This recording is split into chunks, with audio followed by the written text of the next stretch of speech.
Who runs the money machine? Unveiling the ownership of Mogo Finance. Have you ever wondered how financial technology companies like Mogo operate? These digital platforms offer a wide range of financial tools, from loans and credit score monitoring to identity theft protection.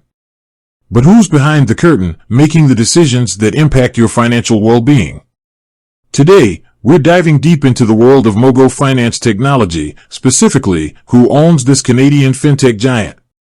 Mogo's story starts back in 2003, a time when the fintech revolution was just kicking off.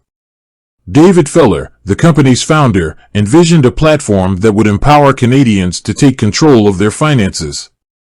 Fast forward to today, Mogo boasts over 2 million members and offers a suite of financial products aimed at helping users build a healthy financial future. Now, here's where things get interesting. Unlike traditional banks with a single, identifiable owner, Mogo's ownership structure is a bit more complex. It's a mix of different players, each with a stake in the company's success. Let's break it down. The insiders. This group holds the biggest chunk of the pie, controlling a whopping 50.78% of Mogo's shares. This category primarily includes the company's founders, David Feller, and his brother Gregory, who serves as the CFO. Essentially, the Feller brothers have a significant say in how Mogo operates. The institutions, institutional investors, like hedge funds and investment firms, collectively own around 6.18% of Mogo's stock. These entities are professional money managers who invest in companies they believe have growth potential. Their presence indicates confidence in Mogo's future. The public. This is where you and I come in. Retail investors and individual shareholders hold the remaining 43.04% of Mogo's shares. This means that everyday people, just like you and me, have a stake in the company's success. So, what does this ownership structure tell us? Firstly, it highlights the significant role that the Feller brothers play in shaping Mogo's direction. Their control over a majority of the shares allows them to make crucial decisions about the company's strategy and operations.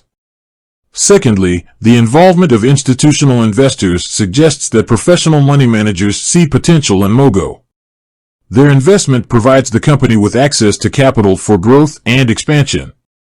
Finally, the participation of individual investors like you and me demonstrates a democratization of ownership in the fintech space.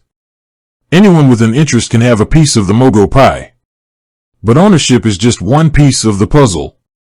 It's important to remember that Mogo, like any publicly traded company, is subject to regulations and oversight. This includes government agencies and financial watchdogs who ensure that the company operates fairly and transparently. In conclusion, Mogo Finance technology isn't owned by a single entity.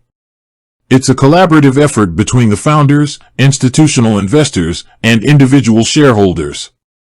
This diverse ownership structure creates a dynamic environment where different perspectives can shape the company's future.